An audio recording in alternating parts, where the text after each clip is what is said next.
FM. The night comes alive with Grameenphone.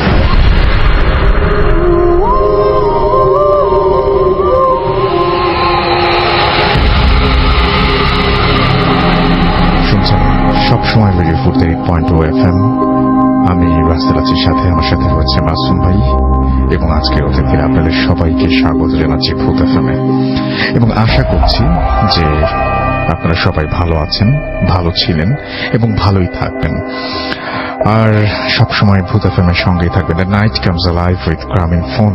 আমরা ভূত এফএমের আরো একটি নতুন এপিসোড শুরু করতে যাচ্ছি আজকে এবং এই এপিসোডটি যখন শুরু করছি তখন ঢাকায় মোটামুটি আমি ওয়েদারের সাথে ভূত এফএম একটা সম্পর্ক আছে বলেই প্রতিদিন এটা মনে করিয়ে দিই যে ঢাকায় আজকে মোটামুটি ঠান্ডা তেমন নাই বললেই চলে, বা ঢাকার বাইরে ডেফিনেটলি ঠান্ডা আছে এবং শীতের রাতে ভূত এফএম জমজমাট হবে সেটাই আশা করব।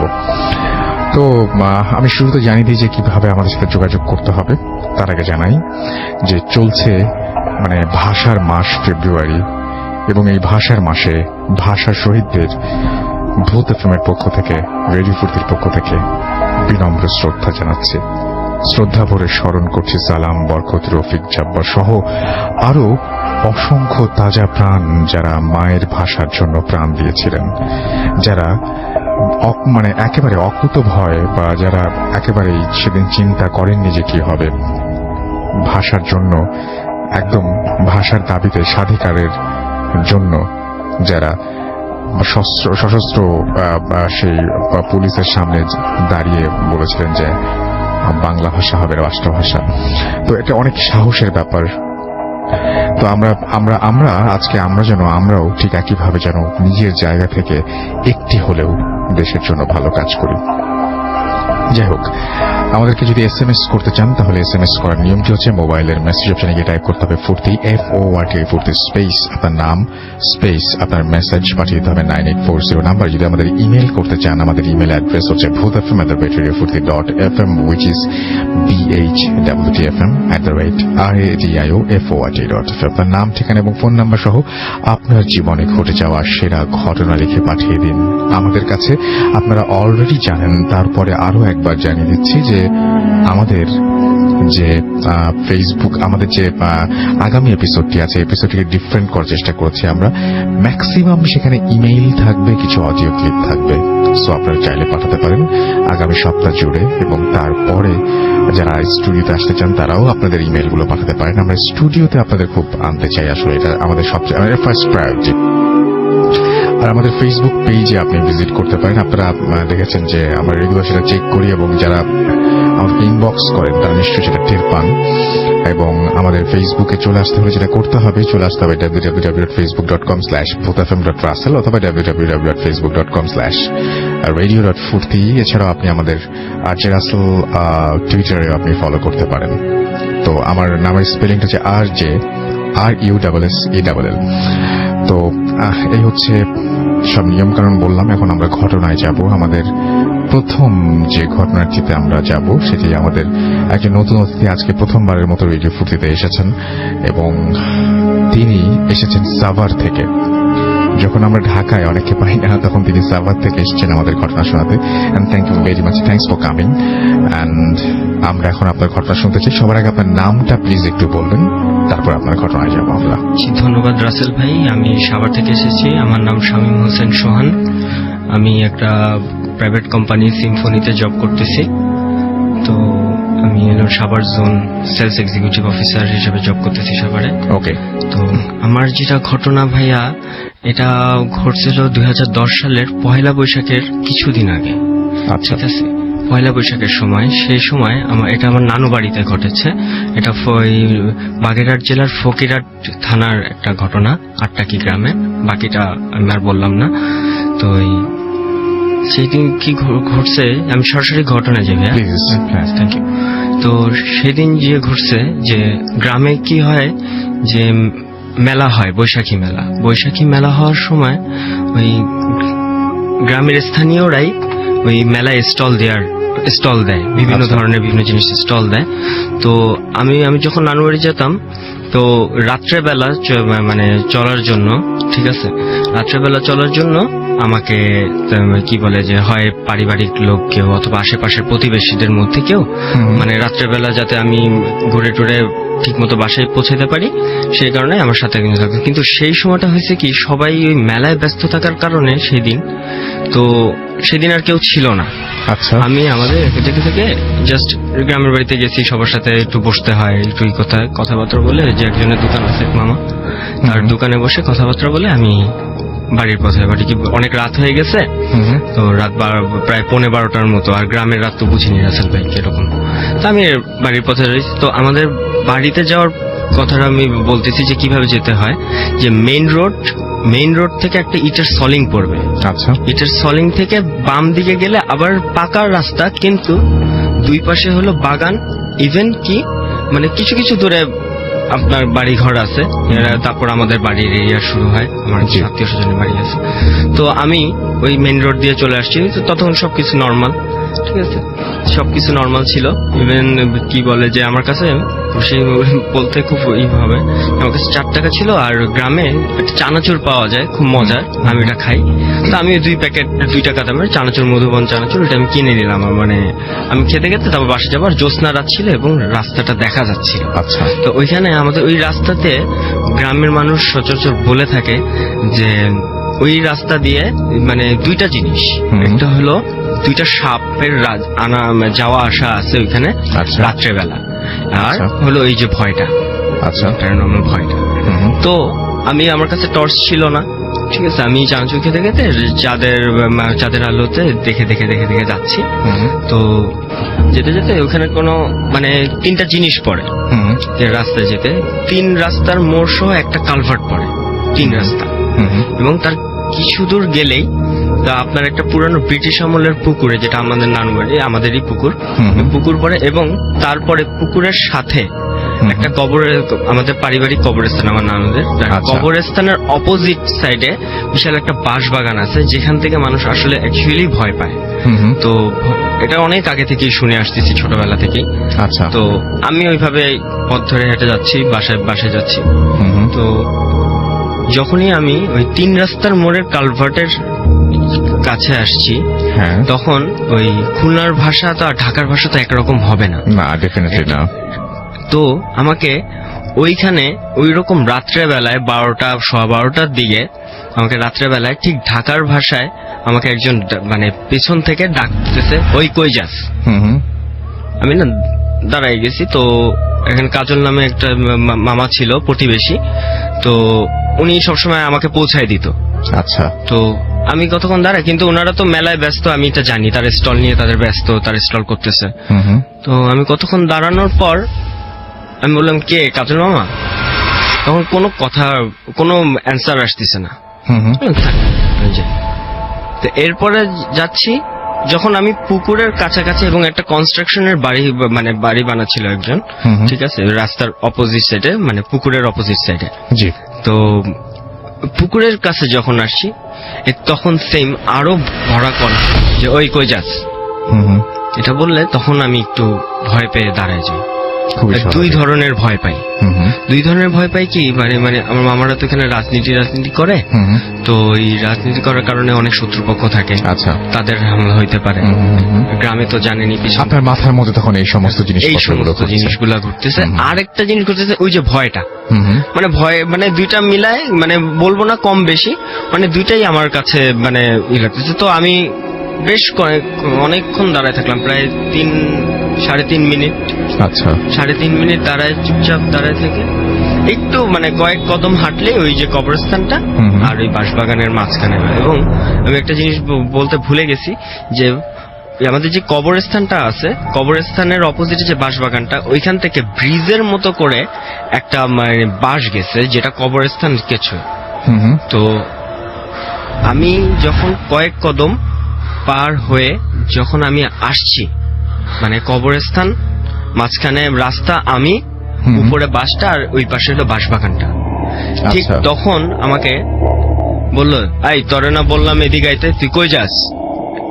এইভাবে বললে তখন এই কথাটা কিভাবে আসছে, না পিছন থেকে, না পাশ থেকে, না সামনে থেকে, না ডান সাইড থেকে, মানে চারিদিক থেকে আসলো কথাটা, আওয়াজটা চারিদিক থেকে আসলো। আর কেন যেন আমার মানে চোখটা মানে উপরে চলে গেল।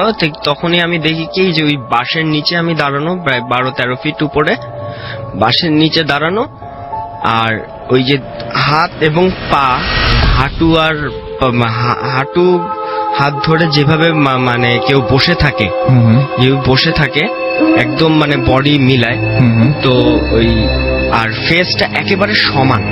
আচ্ছা, ফেসটা একেবারে সমান, মানে মনে হবে কি ওইখান থেকে কিছু বের হয়ে আসবে না।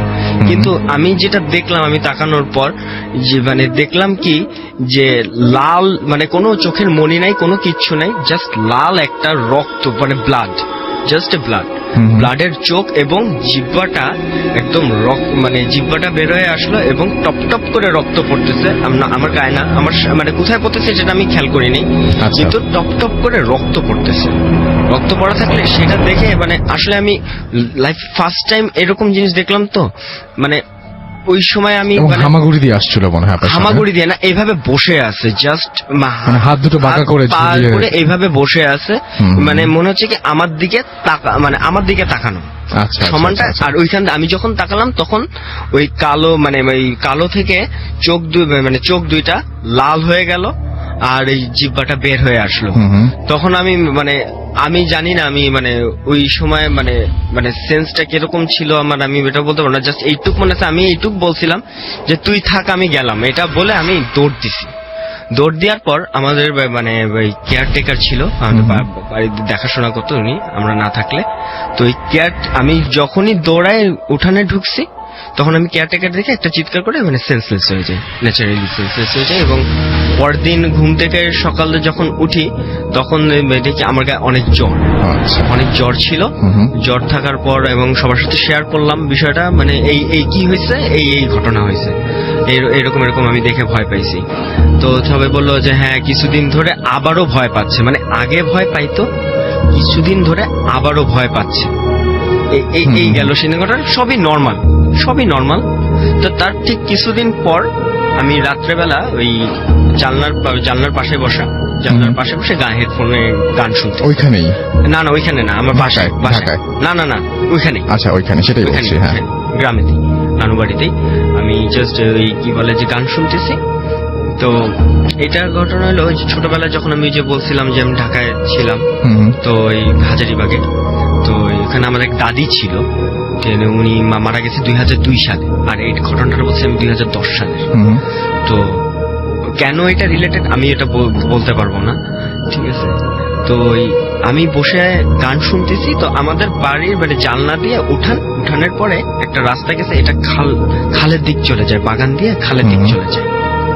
তো আমি মেইন রোড থেকে দেখতেছি কি যে মানে না, আমি কানে হেডফোন হঠাৎ করে, তখন বললাম যে হঠাৎ করে দেখি সব কেমন যেন গ্রে হয়েছে। আমি বুঝতে পারতেছি আপনার শার্টের কালার ব্লু, বাট কিন্তু গ্রে।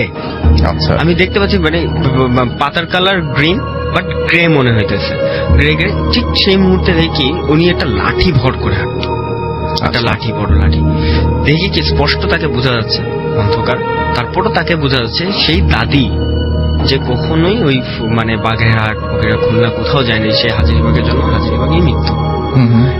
সে ওই ভর দিয়ে ওই মানে খালের দিক চলে গেল, বাগান হয়ে খালের দিক চলে গেল। আমি তাড়াতাড়ি জানলা বন্ধ করে দিয়ে, মানে ওই মুহূর্তে তাড়াতাড়ি জানলা বন্ধ করে দিয়ে আমি জাস্ট শুয়ে পড়লাম। সকালবেলা আমি আম্মুকে বললাম, আম্মু এরকম আমি দেখছি। আম্মু তো বলে অ্যাজ ইউজুয়াল যে এগুলা কিছু না, তুমি এখানে আসছো গ্রামের, তোমার পরিবেশে হচ্ছে না, তুমি ঢাকায় চলে যাও, তোমার পড়াশোনা আছে, তুমি ঢাকায় চলে যাও। আমি ঢাকায় চলে এসে নর্মালি চলতেছিলাম, এমনি পড়াশোনা করা, এদিক যাওয়া, নর্মালি চলতেছিলাম। কিন্তু এটা জাস্ট 1 বছর একটা গ্যাপ গেছে, 1 বছরের ভিতর কিচ্ছু হয়নি, নাথিং, মানে এরকম কোনো কিছুই হয়নি, মানে যেটা মানে আমি নোটিস করব। ঠিক 2012 সালে জাস্ট ফ্যামিলির সাথে একটা কথা কাটাকাটি নিয়ে আমি বের হয়ে যাই বাসা থেকে।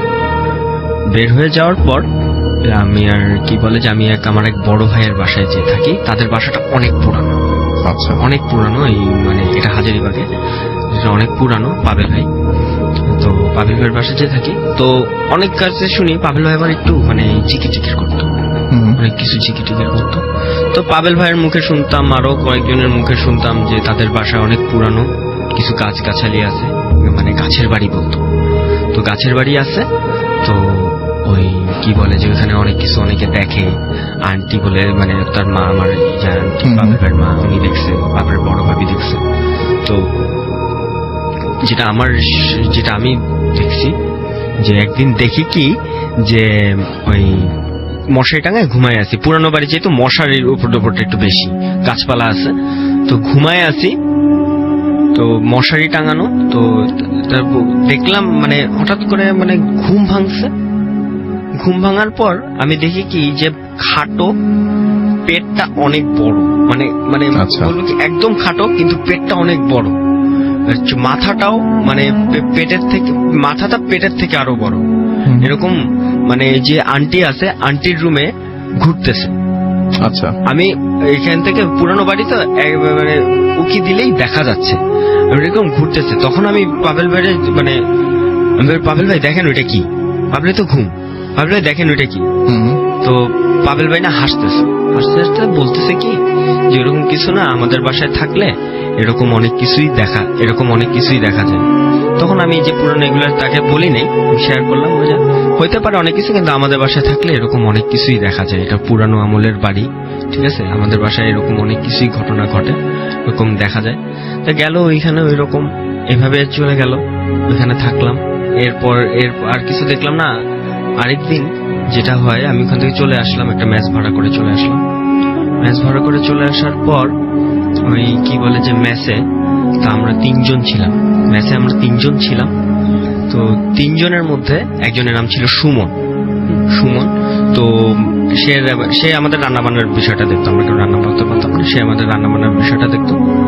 তো সে হঠাৎ করে একদিন একদম নাই, তার বাড়ি ছিল বরিশাল। তো ওই বরিশালে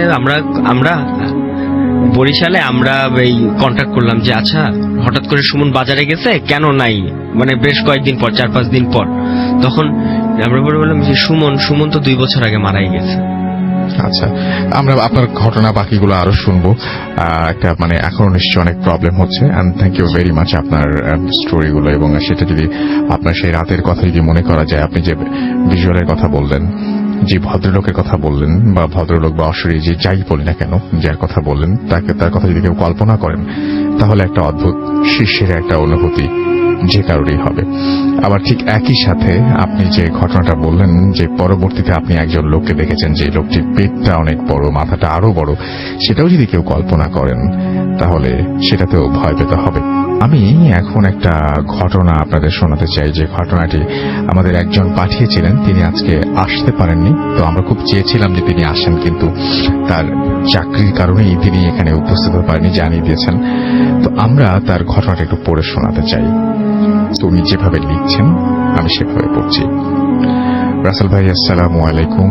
জানতে চাইব না কেমন আছেন, কারণ আপনি সবসময় ভালোর তালে। আমার নাম আব্দুস সালাম। আমি গাজীপুরে একটা কোম্পানিতে আইটি অফিসার হিসেবে কাজ করছি। আমার বাড়ি ঝিনাইদহ জেলার শৈলকুপা থানায়। আমি এবং আমার স্ত্রী দুজনেই ভূত এফএমের বড় ফ্যান। আজ সবার সাথে আমার স্ত্রী এবং আমার শ্বশুরের সাথে ঘটে যাওয়া একটা ঘটনা শেয়ার করব। সমস্যার কারণে স্টুডিওতে আসতে পারবো না, তাই ভালো লাগলে সবার সাথে শেয়ার করার অনুরোধ রইল। এই ঘটনাটি আমার স্ত্রী আমাকে বলেছেন। ঘটনাটি প্রায় 17 থেকে 18 বছর আগে। আমার স্ত্রীর বয়স তখন আনুমানিক 5-6 বছর। আমার শ্বশুরের খালা মারা যাওয়ার কারণে আমার শ্বশুর, শাশুড়ি এবং আমার স্ত্রী রওনা হয় আমার শ্বশুরের খালার বাড়ির দিকে। আমার শ্বশুরের খালার বাড়ি আমার শ্বশুর বাড়ি থেকে 5-6 কিলোমিটার দূরে। তখন ছিল বর্ষাকাল। আমার শ্বশুর একটা বাইসাইকেলে এবং আমার শাশুড়ি এবং আমার স্ত্রী ভ্যানে করে যায়।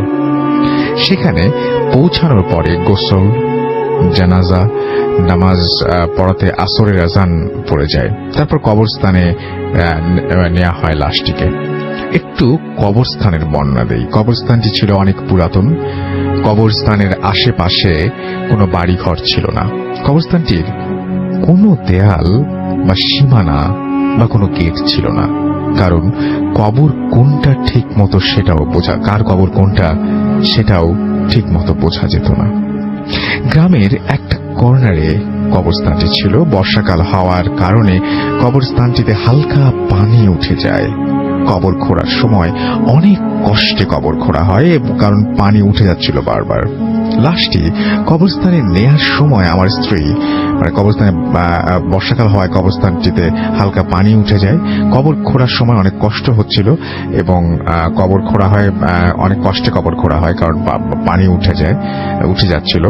লাশটি কবরস্থানে নেয়ার সময় আমার স্ত্রী জেদ ধরে সেও কবরস্থানে যাবে। সবাই তাকে অনেক নিষেধ করার পরেও সে কবরস্থানে যাবেই।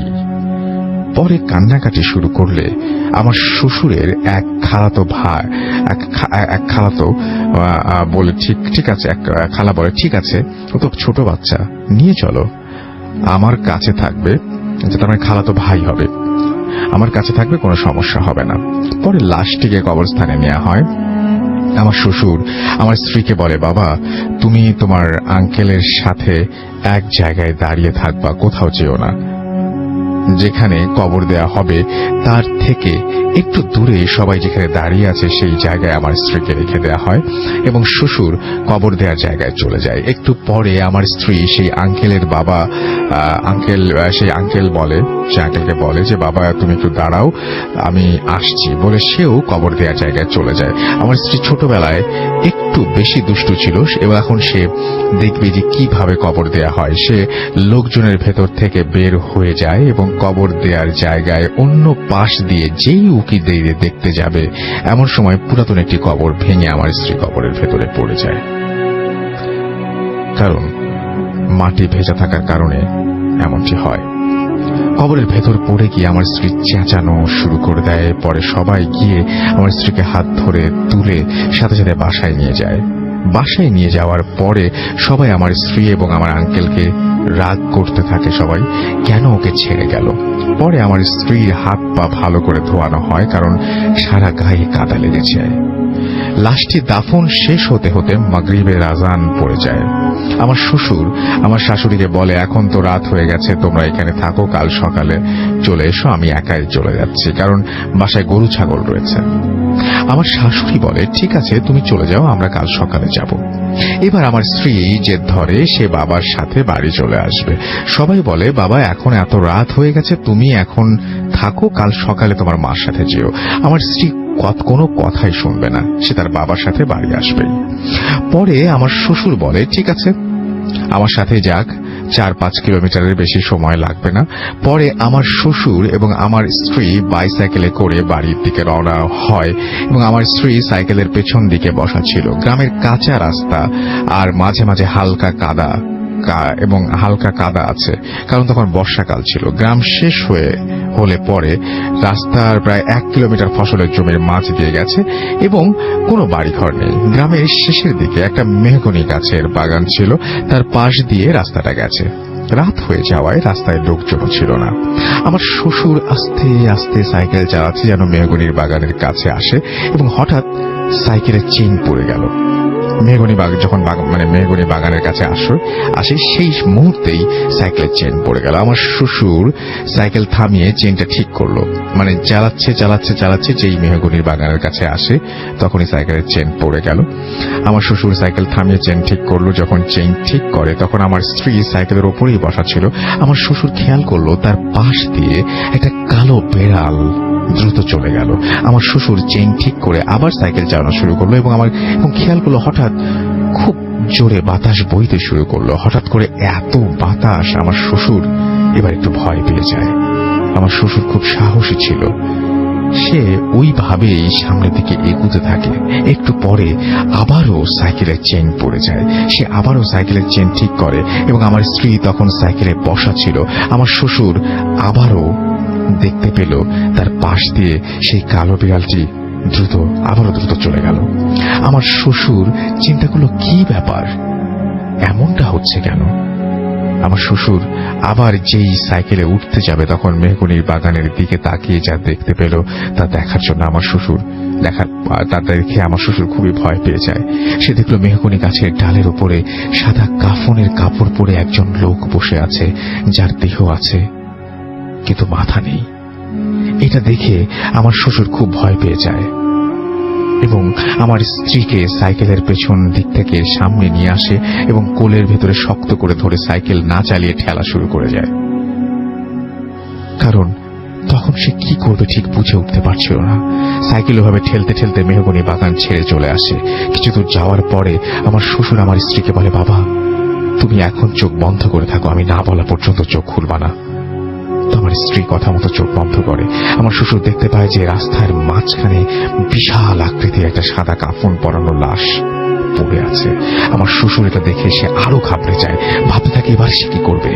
এবার শ্বশুর চিন্তা করলো ভয় পেলে চলবে না, যেভাবেই হোক আমার মেয়েকে নিয়ে বাসায় যেতে হবে। আমার শ্বশুর আমার স্ত্রীকে আবারও বলে, বাবা আমি না বলা পর্যন্ত তুমি চোখ খুলবা না, কারণ আমার স্ত্রী ওইটা দেখলে হয়তো ভয় পেয়ে যাবে এবং কোনো ক্ষতিও হয়ে যেতে পারে। আমার স্ত্রী বলে ঠিক আছে। আমার শ্বশুর দেখতে পেল লাশের পাশ দিয়ে হালকা একটু ফাঁকা জায়গা আছে, যা দিয়ে সাইকেল চালিয়ে চলে যাওয়া যাবে। আমার শ্বশুর দেখলো লাশটি কোনো নড়াচড়া করছে না বা কোনো শব্দও করছে না। আমার শ্বশুর সাহস করে সাইকেল চালানো শুরু করলো এবং আমার শ্বশুরকে এবং ঠিক সেই মুহূর্তে আমার স্ত্রী তখন আমার স্ত্রী একটা বাজে গন্ধ পেল এবং আমার শ্বশুরকে বলল, বাবা এটা কিসের গন্ধ? আমার শ্বশুর বলল, কিছু না, তুমি চোখ বন্ধ করে থাকো। এবার আমার শ্বশুর লাশটিকে ভালোভাবে অতিক্রম করে চলে যায় এবং শুনতে পায় পেছন থেকে আমার শাশুড়ি ডাকছে। আমার স্ত্রী বলে, বাবা মা পেছন থেকে ডাকছে, দাঁড়াও, মাকেও সাইকেলে নিয়ে যাই। আমার শ্বশুর বলে, বাবা তুমি চুপ করে থাকো, চোখ বন্ধ করে রাখো, চোখ বন্ধ করে থাকো, আমি না বলা পর্যন্ত চোখ খুলবে না। আমার শ্বশুর খুব জোরে জোরে সাইকেল চালাতে থাকে, কিন্তু দূরে আসার পরে একটি বাঁশ বাগান সামনে পড়ে। নতুন করে বাগান বানানো হয়েছে, মাত্র 20-30টা বাঁশ সেই বাগানে আছে। আমার শ্বশুর একটু দূর থেকে দেখতে পায় বাগানের বাঁশগুলো রাস্তার উপরে ভেঙে পড়ছে, আবার রাস্তা থেকে উপরে উঠে যাচ্ছে। তারপর সে লক্ষ্য করলো সেই মাথা কাটা ব্যক্তি বাঁশ বাগানের মাঝখানে দাঁড়িয়ে আছে এবং তাকে হাত ইশারা করে ডাকছে। এবার আমার শ্বশুর খুবই ভয় পেয়ে যায় এবং সে কি করবে বুঝে উঠতে পারছিল না। বৃষ্টি হওয়ার কারণে রাস্তায় দুই পাশে পানিতে ভরা, রাস্তার দুই পাশে পানিতে ভরা। রাস্তা থেকে নেমে পাশ কাটিয়ে যাওয়ার উপায় নেই। আমার শ্বশুর আমার স্ত্রীকে বুকের ভেতরে করে আয়াতুল কুরসি পড়তে থাকলো। হঠাৎ সে পেছন থেকে সাইকেলের শব্দ শুনতে পেল এবং একটা লোক এসে বলছে, কি ব্যাপার, এত রাতে একটা ছোট মেয়েকে নিয়ে রাস্তার মাঝখানে দাঁড়িয়ে আছেন কেন? আমার শ্বশুর পেছনে ফিরে তাকিয়ে দেখে একটা লোক সাইকেলে করে আসছে। আমার শ্বশুর সেই লোকটিকে হাত পা জড়িয়ে ধরে বলে, ভাই আমার মেয়েটিকে বাঁচান, আমার মেয়েটিকে বাড়ি পর্যন্ত আমার সাথে এগিয়ে দিয়ে আসেন। লোকটি বলে, কেন, কি হয়েছে? আমার শ্বশুর বলে, দেখেন পেছনে বাঁশের বাগানের ভেতরে একটা লোক দাঁড়িয়ে আছে। লোকটি বলে, কই, কিছুই তো নাই। আমার শ্বশুর পেছনে তাকিয়ে দেখে সত্যি কেউ নেই এবং বাঁশগুলোও কোনো নড়াচড়া করছে না। আমার শ্বশুর বলে, আপনি আগে আমাকে বাড়ি পর্যন্ত দিয়ে আসেন, পরে আপনাকে সবকিছু বলছি। অনেক বলার পরে সেই লোক আমার শ্বশুর এবং আমার স্ত্রীকে বাড়ি পর্যন্ত দিয়ে যায়। বাড়িতে আসতে আসতে রাত 1টা বেজে যায়। লোকটি সবকিছু শুনে বলে, ও সবকিছু না, আপনি লাশ দাফন করে আসলেন তাই এমন হচ্ছে। আমি প্রতিদিন অনেক রাত করে ওই রাস্তা দিয়ে চলাফেরা করি, কই আমার সাথে তো কোনোদিন এমন হয়নি। এই বলে লোকটি চলে যায়। আমার শ্বশুর এবং আমার স্ত্রী ঘুমোতে যাবে, এমন সময় আমার শ্বশুর খেয়াল করলো আমার স্ত্রীর শরীর থেকে লাশ পচা বাজে একটা দুর্গন্ধ আসছে। আমার শ্বশুর ভাবল লাশের কাছে ছিল, সেই জন্য মনে হয় শরীর থেকে এমন গন্ধ আসছে। আমার শ্বশুর আমার স্ত্রীকে বলল, বাবা তুমি তোমার জামা কাপড় চেঞ্জ করে ফেলো। আমার স্ত্রী যে জামা খুললো, আমার শ্বশুর খেয়াল করলো তার জামার পকেট থেকে এক টুকরো হাড় ফ্লোরে পড়লো। আমার শ্বশুর আমার স্ত্রীকে জিজ্ঞেস করলো, বাবা তুমি এটা কোথায় পেলে, তুমি এটা কোথায় পেলে? আমার স্ত্রী বলল, ওই কবরস্থানের গর্তে পড়ে গিয়েছিলাম, তখন আমার হাতের মধ্যে এই হারটি পড়েছিল। আমি ওটা পকেটে নিয়ে এসেছি খেলা করার জন্য। আমার শ্বশুর আমার স্ত্রীকে অনেক বকাঝকা করে এবং হারটি তার কাছ থেকে কেড়ে নেয়। কেড়ে নেওয়ার সময় আমার স্ত্রী ওটা দিতে অস্বীকার করে। তারপরে আমার শ্বশুর জোর করে হারটি কেড়ে নেয় এবং পাশের বাড়ির এক হুজুরের কাছে নিয়ে যায়। হুজুর সবকিছু শুনে বলে, ওই হারটি কোনো লাশের হাতে আঙুলের একটি টুকরো। এই হারটি নিয়ে আসার জন্য রাস্তায় তাদের সাথে ওই ঘটনাগুলো ঘটে। হুজুর আরো বলে, যখন সাইকেলের চেইন তুলছিল তখন যদি আপনি আপনার মেয়ে সাইকেলে বসা না থাকতো তাহলে তার ক্ষতি হতো, এবং তার চোখ যদি বন্ধ না করা থাকতো তাহলে তার মাথা কাটা ব্যক্তি দেখে সে ভয় পেত এবং তার ক্ষতি হতো। হুজুর আমার স্ত্রীকে পানি পড়া দেয় এবং হারটি নিজের কাছে রেখে দেয়। হুজুর আরো বলেন, আমার স্ত্রীকে যেন তার খালার বাড়ি আর বেশি না নেওয়া হয় এবং গেলেও যেন রাত্রে কোথাও বের না হয়। তার পরের দিন রাত্রে আমার শ্বশুর স্বপ্নে দেখেন সেই মাথা কাটা ব্যক্তিটি আমার শ্বশুরের খালার কবরের পাশের কবরের ওপরে দাঁড়িয়ে আছে এবং যেই কবরের ভেতরে আমার স্ত্রী পড়ে গিয়েছিল। এরপরে কোনো অসুবিধা হয়নি। রাসেল ভাই, এটাই ছিল আমার ঘটনা। আমার স্ত্রীর কাছে আরো ভালো ভালো কিছু ঘটনা আছে, সেগুলো আপনাদের সাথে পরে শেয়ার করব। এটা লিখেছেন আব্দুল সালাম এবং তিনি এই ঘটনাটি পাঠিয়েছেন গাজীপুর থেকে। একটা আইটি অফিসার হিসেবে কাজ করছেন একটা কোম্পানিতে। Thank you very much for the beautiful story, and আশা করছি যে আপনি বাকি স্টোরিগুলো যত তাড়াতাড়ি সম্ভব আমাদেরকে পাঠিয়ে দেবেন। Thank you. আমরা চলে যাব একটা ছোট্ট বিরতিতে। বিরতির পরে আবারও ফিরে আসবো কিছুক্ষণের মধ্যে, এবং আমাদের সঙ্গেই থাকুন। স্টে টিউন টু রেডিও ফুর্তি এন্ড ডোন্ট স্টপ দ্য ফুর্তি। Welcome back. শুনছেন সবসময় রেডিও ফুর্তি 80.2 FM। আমি রাসেল আছি সাথে, আমার সাথে রয়েছে মাসুম, এবং আজকের অতিথিরা আপনাদের সবাইকে স্বাগত জানাচ্ছি ফুর্তি এফএমে। আমাদের যদি SMS করতে চান, SMS করার নিয়মটি হচ্ছে মোবাইলের মেসেজ অপশনে টাইপ করুন ফুর্তি, FORT, ফুর্তি স্পেস আপনার নাম স্পেস আপনার মেসেজ পাঠিয়ে দিতে হবে 9840 নাম্বার। যদি আমাদের ইমেইল করতে চান, আমাদের ইমেইল অ্যাড্রেস হচ্ছে bhutfm@radiofurti.fm, which is bhutfm@radiofurti.fm। আপনার নাম, ঠিকানা এবং ফোন নাম্বার সহ আপনার জীবনে ঘটে যাওয়া বা আপনার জানা সেরা ঘটনা লিখে পাঠিয়ে দিন আমাদের কাছে। ঘটনার শুরুতে অবশ্যই উল্লেখ করুন যে ঘটনাটি আপনি স্টুডিওতে এসে শেয়ার করতে চান, নাকি আপনি চান আপনার ঘটনা আমরা পড়ে শোনাই। আর যারা দেশের বাইরে আছেন তারা সরাসরি অডিও ক্লিপ পাঠিয়ে দিতে পারেন আমাদেরকে। এবং অবশ্যই আমাদের ফেসবুক পেজ ভিজিট করতে ভুলবেন না, www.facebook.com/bhutfm.russell and www.facebook.com/radio.furti। এবং আমাদেরকে টুইট করতে পারেন আমাদের RJ রাসেল পেজে গিয়ে। RJ রাসেল এই পেজে গিয়ে আপনি অবশ্যই সেখানে গিয়ে আপনি দেখতে পারেন আমাদের আজকের ভূতাত্মার পোস্ট, এবং সেখানে যে আপনি আপনার কথা জানাতে পারেন। তো যাই হোক, আমি দেখতে পাচ্ছি যে আমরা চলে যাব এখন আমাদের ঘটনায়, এবং আমাদের সঙ্গে রয়েছেন আমাদের হাফেজ মঈনুদ্দিন সাহেব, এবং তিনি রিসেন্টলি একটা ঘটনা তিনি একটা জিনিস এক্সপিরিয়েন্স করেছেন খুব রিসেন্টলি, সেটা তিনি আজকে আমাদের সঙ্গে শেয়ার করবেন। তো আপনাকে স্বাগত জানাচ্ছি ভূত এফএমে।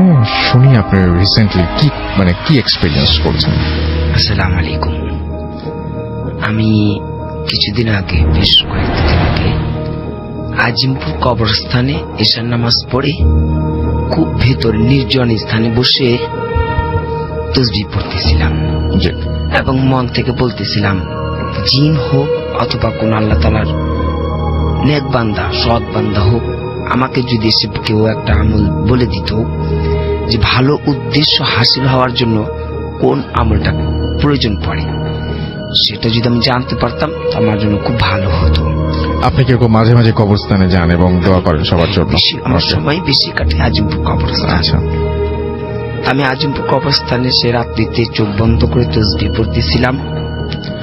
সেই মুহূর্তে যখন এই মনের ভিতরে নিয়তটা করতেছিলাম, তো হঠাৎ করে আমার শরীর খুব হালকা হয়ে গেছে আর পুরো ঠান্ডা হয়ে গেল। তখন আমি নিজেকে একটু তাজা করলাম, ঝাড়া মারলাম। তখন আমি আমার সামনে দেখি একটা বাক্সের মধ্যে ছোট বাচ্চা, শিশু বাচ্চার একটা লাশ। তখন আমি লোক খোঁজা শুরু করলাম যে লাশটা কে রেখে গেল এখানে, কাউকে তো দেখতেছি না, লোক কোথায়। তখন ভাবলাম হয়তো কবর যিনি খোদাই করে ওনাকে হয়তো ডাকতে গেছে, এটা রেখে গেছে। আমি সেখান থেকে উঠে দাঁড়ালাম, দাঁড়িয়ে সামনে হাঁটা শুরু করলাম। যখন সামনে বেশ দূরে খানিক চলে গেছি, ওই সময়তে সে বাক্সটা পড়ে গেল। আমি আবার মনে আঘাত নিলাম যে লাশটা পড়ে গেল, বাচ্চা, ছোট্ট একটা শিশু বাচ্চা লাশ কিভাবে পড়লো। সেটা তুলতে গেছি, যখন তুলবো সেই মুহূর্তে আমার সামনে একজন বৃদ্ধ লোক আসে। বৃদ্ধ লোক এসে তার বাম হাত আমার পিঠের উপরে রাখে, আর এক হাত দিয়ে সে ইশারা করে তুলতে না বলতেছে। আচ্ছা, উনি মুখ দিয়ে কিছু বলেননি, মুখে কিছু না বলে উনি হাত দিয়ে ইশারা করে দিতেছে যে তুলবা না। আমি না তুলে দাঁড়িয়ে তার সাথে মুসাফা করলাম, সালাম দিলাম। উনি সালাম উত্তর নিয়ে উনি নিষেধ করলেন যেটা তুলবা না। তখন সে ওই মুহূর্তে আমার মনের কথাটা যেটা আমি মনত করে বলছিলাম, উনি আমাকে সেই শিখিয়ে দিতেছেন কি করতে হবে। মানুষের মনে ভালো মনের মাকসুদ উদ্দেশ্য করতে হলে কি করতে হবে, প্রথমে বিসমিল্লাহির রহমানির সেটা আমরা যাব না, আমরা বলছি কিছু করতে হবে, সেটা আপনাকে শিখিয়ে দিয়েছে, শিখিয়ে দিল। এরপরে আমি যখন বললাম এটাকে তুলবো, উনি না বললেন। ওনার সাথে আমার বেশ কিছুক্ষণ কথা হয়। কথা হওয়ার পর উনি সামনের দিকে এগিয়ে যায়। বেশ কিছু যাওয়ার পরে উনি আর দেখা হয় না। পরবর্তীতে আমি যখন আবার বসলাম, উনি কে ছিলেন আমার কাছে এসে যে আমার কথাটা উনি বলে দিলেন, তখন আমি এতটুকুই জানতে পারছি উনি জিন ছিলেন। আচ্ছা, আর ওই বাচ্চাটা যেটা লাশ ছিল, ওই বিষয় আমাকে অবগত করা হইল যে প্রথমে যে লাশটা আমাকে দেখানো হইলো, আমার ধ্যান যেন ছুটে যায়, আমি যেন সে আমলটা করতে না পারি, ভয় পাই, এই জন্য আমাকে ওই জিনিসটা দেখানো হয়েছে। ওটা লাশ ছিল না। ওকে, তা বাচ্চাটা ছিল একটা ঝুড়ির মধ্যে, বাক্স কাঠের বাক্সের মধ্যে এটা লাশ ছিল। আমার ধ্যান বয়স হবে বাচ্চাটার? ভয় থাকে, ছোট্ট, একেবারে ছোট্ট, নবজাতক শিশুর মতো। তো আপনারা নিশ্চয়ই এটা আপনারা নিশ্চয়ই ভাবতে পাচ্ছেন, আমরা আমাদের পরবর্তী অতিথির কাছে যাব, কিন্তু আপনারা নিশ্চয়ই ভাবতে পাচ্ছেন যে সেই দৃশ্যটা কেমন হতে পারে। সেই দৃশ্যটা আপনারা যদি কল্পনা করেন তাহলে কেমন লাগে আমাকে একটু জানাতে পারেন চাইলে।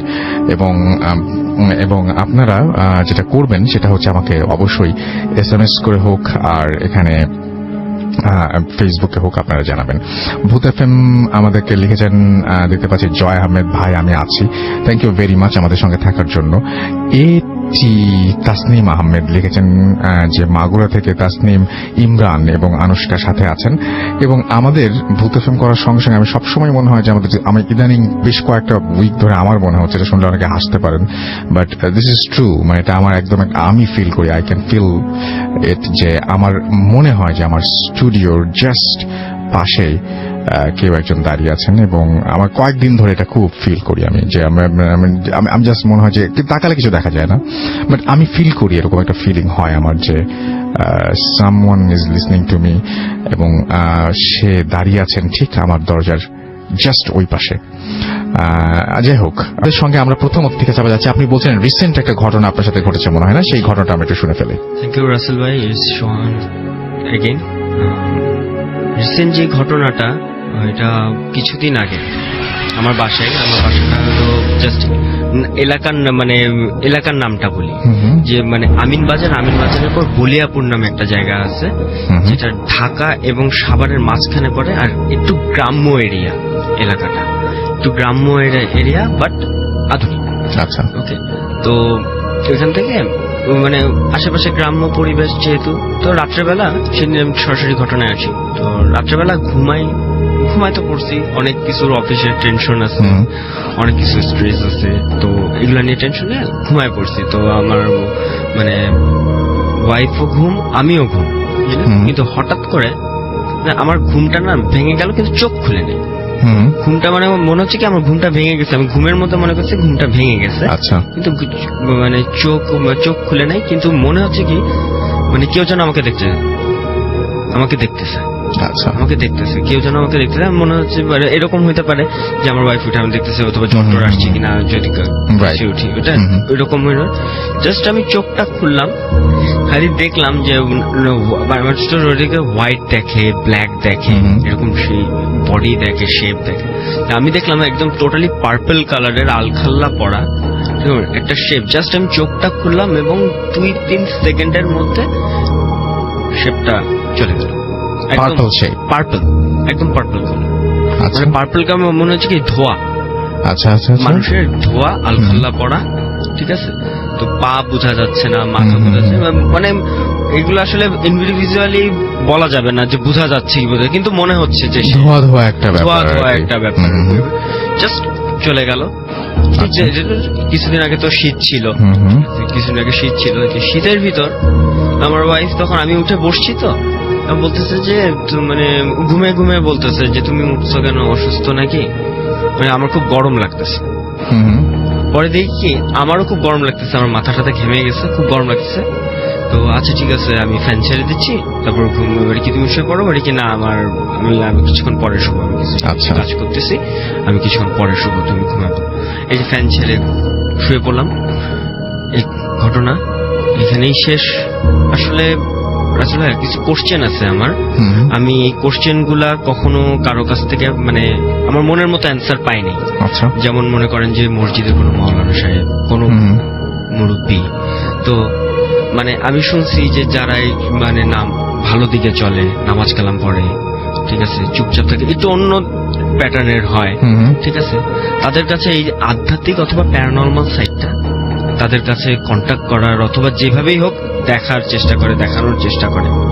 কিন্তু আমি নর্মালি ছিলাম, যখন খেলার সময় খেলতাম, খাওয়ার সময় খাইতাম, কিন্তু আমার কাছে এইগুলা আসতেছে মানে একেবারে না, ভেঙে ভেঙে ভেঙে ভেঙে আসতেছে। আপনি কি ভয় পান, মানে আপনার কি ভয় লাগে নাকি আপনার মানে জিনিসটাকে পুরো রহস্যজনক মনে হয়? ফার্স্ট টাইম আমার রহস্যজনক মনে হয়েছিল। এই যে আপনি কি চান যে আপনি এক্সপেরিয়েন্স গুলো করেই যান, নাকি আপনি চান যে না আমি এখন মানে এখন আর মানে এখন অনেকটা কম, বাট আমি এখন আর চাই না যে আমি এক্সপেরিয়েন্স করি, আমি কিন্তু চাই না, তারপরও কিন্তু হয়ে যাচ্ছে অদ্ভুত ভাবে হয়ে যাচ্ছে। ওকে, থ্যাংক ইউ ভেরি মাচ আপনার ঘটনার জন্য আপনাকে অনেক ধন্যবাদ। আপনারা যারা SMS করছেন আমাদেরকে SMS করুন, মোবাইলের মেসেজ অপশনে টাইপ করুন ফুর্তি FORTI ফুর্তি স্পেস আপনার নাম স্পেস আপনার মেসেজ পাঠিয়ে দিন 9840 নাম্বারে। আমাদেরকে ইমেইল করতে চাইলে আমাদের ইমেইল অ্যাড্রেস হচ্ছে bhutfm@radiofurti.fm which is BHWTFM@RADIOFORT.FM। আপনার নাম, ঠিকানা এবং ফোন নাম্বার সহ আপনার জীবনে ঘটে যাওয়া বা আপনার জানা সেরা ঘটনা লিখে পাঠিয়ে দিন আমাদের কাছে। ঘটনার শুরুতে অবশ্যই উল্লেখ করুন যে ঘটনাটি আপনি স্টুডিওতে এসে শেয়ার করতে চান, নাকি আপনি চান আপনার ঘটনা আমরা পড়ে শোনাই। Zahid. Bhoot FM, the night comes alive with Grameenphone.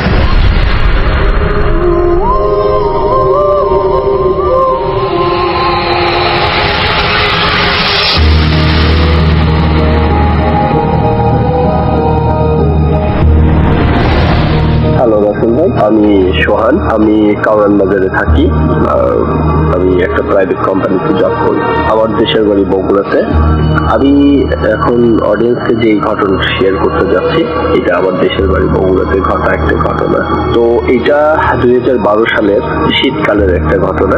আমার বাবা চিটাগাংয়ে জব করতেন, তো উনি জব চেঞ্জ করার কারণে উনি একবারে শিফট হন চিটাগাং থেকে বগুড়াতে। তো ওনার আসতে সেদিন ট্রেনে আসছিলেন, উনি ট্রেনে আসতে একটু দেরি হয়ে যায়। তো উনি জানাই দেন ওনার আসতে রাত 3টা বাজতে পারে স্টেশনে।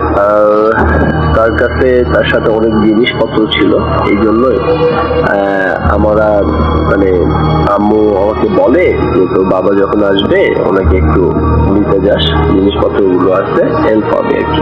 তো ঠিক আছে, রীতিমতো আমি ঘুমাই পড়ি।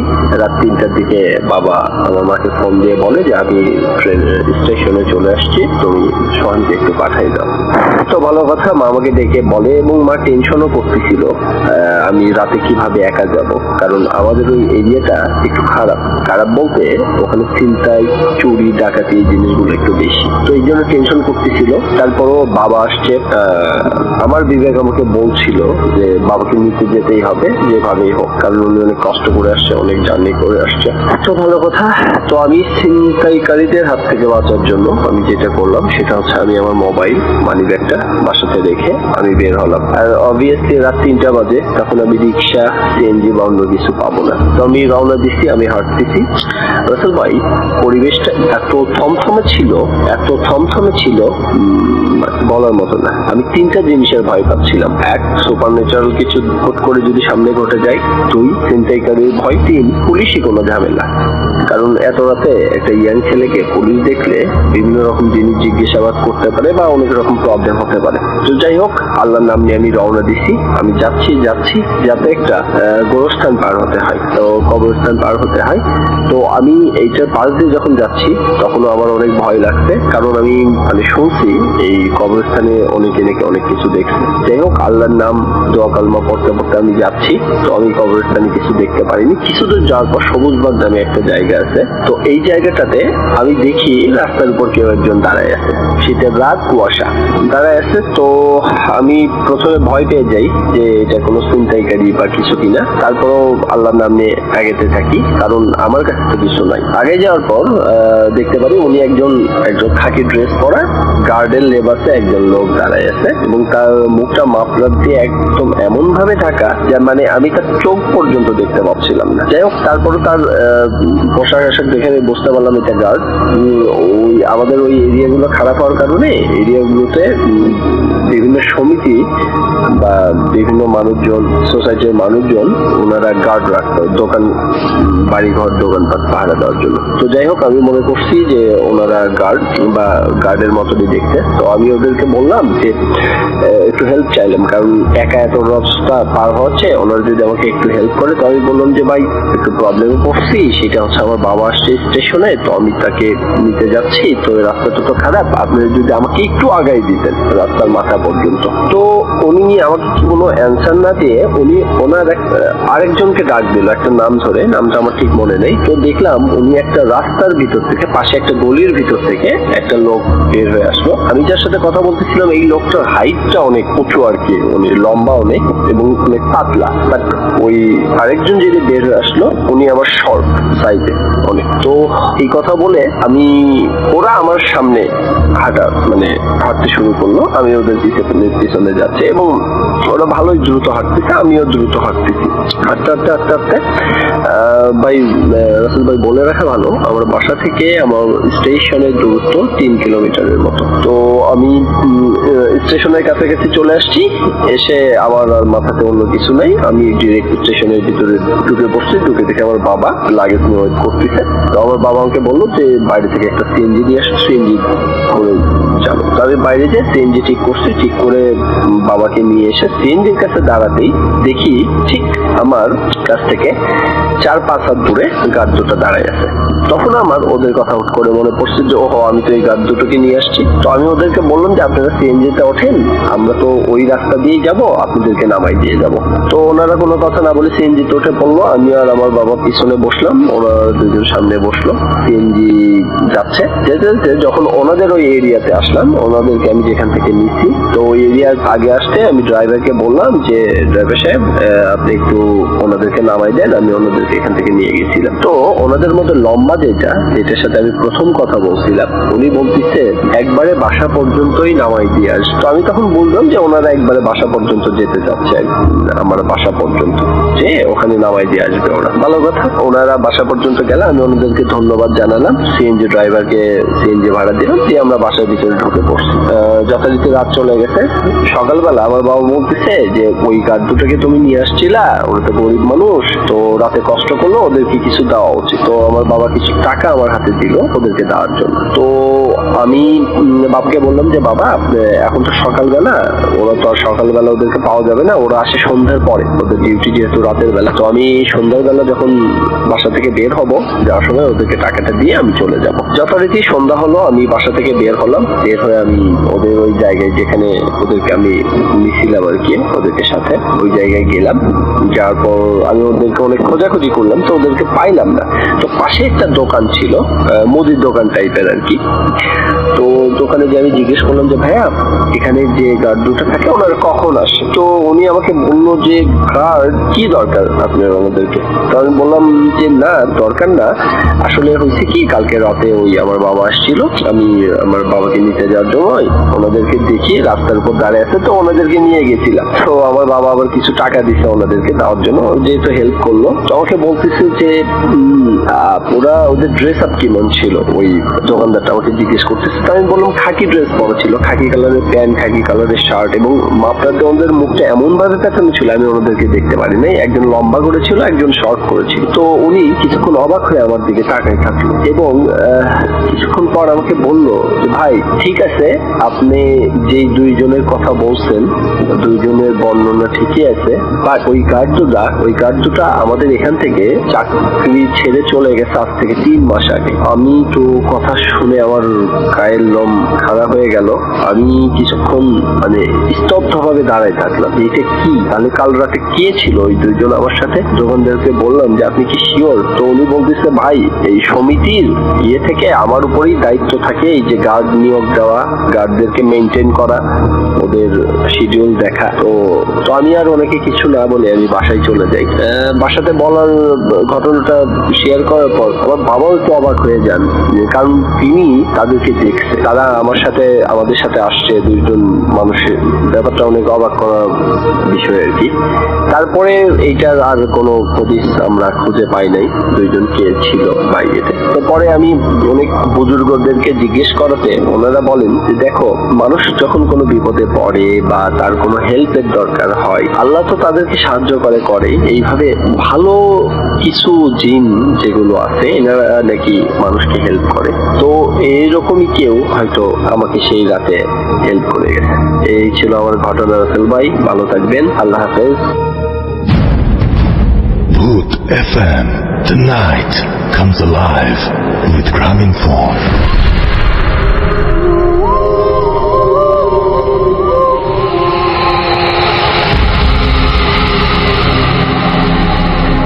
Yes, the night comes alive with Gramophone. শুনছেন সবসময় রেডিও 48.0 FM। আমি রাসেল আছি সাথে, এবং পৃথিবীর যেখান থেকে আপনি ভূত FM শুনুন না কেন, আপনি যেন অনেক ভালো থাকেন সেই প্রার্থনা করি, এবং আমাদের জন্য সবাই দোয়া করবেন। আমরা তো একটু আগে জিজ্ঞেস করলাম আমাদের মাইদিন ভাইকে, তো উনি বললেন যে নাকি হালকা ঝামেলা আছে। সেই প্রসঙ্গে না যাই, কারণ সেই প্রসঙ্গে গেলে আমাদের নিজেদের কথা আমরা নিজেরা বলতে চাই না। তো আমরা পরবর্তী ঘটনায় যাব, এবং আমাদের এখানে আছেন আরো একজন অতিথি। আপনার নামটা প্লিজ একটু বলবেন, তারপর আপনার ঘটনায় যাব আমরা। জি, আসসালামু আলাইকুম রাসেল ভাই। জি। আমি ইকবাল হাসান সোহাগ বলছিলাম। জি, আপনার ঘটনায় যাই আমরা। জি, আমি সরাসরি বলছি। জি। এটা হচ্ছে সিরাজগঞ্জের একটা ঘটনা। জি জি। এই ঘটনাটাই হচ্ছে কি যে আমার একটা বন্ধু আর বড় ভাই, বন্ধুর নাম হচ্ছে ফাহিম আর বড় ভাইয়ের নাম হচ্ছে ফাহাদ। আচ্ছা। তো ঘটনাটা ঘটে হচ্ছে বড় ভাইয়ের সাথে, ফাহাদ ভাইয়ের সাথে। তো আমার বন্ধুটা হচ্ছে কি যে আমার সাথে পড়াশোনা করতো রাজশাহীতে, আর আমার ওই যে ফাহিমের বড় ভাই যে ফাহাদ ভাইয়া, উনি ঢাকায় পড়াশোনা করতো। তো কোন একটা সময় আমরা হচ্ছে কি যে ফাহাদ ভাইয়ের সাথে মিট করি, তখন ফাহাদ ভাই আমাকে এই ঘটনাটা বলে, যেভাবে বলেন। তো আমি সরাসরি ঘটনায় চলে যাচ্ছি। ফাহাদ ভাইয়া ছুটিতে কোন একটা ভ্যাকেশনের ছুটিতে হচ্ছে আসেন সিরাজগঞ্জে, ওদের গ্রামের বাড়িতে আসেন। গ্রামের বাড়ির ডিসক্রিপশন আপনি একটু দিয়ে দিই যে ওনাদের বাড়ি থেকে প্রায় 500 মিটার, হাফ কিলোমিটার দূরে একটা বাজার আছে। আমি গ্রামের নামটাও বলছি না বা বাজারের নামটাও বলছি না। সেটা হচ্ছে কি যে, তো এই যে হাফ কিলোমিটার রাস্তা, এই রাস্তার মাঝখানে একটু জঙ্গল পড়ে, জঙ্গল, বাঁশের ঝাড়, এগুলো সবগুলাই থাকে।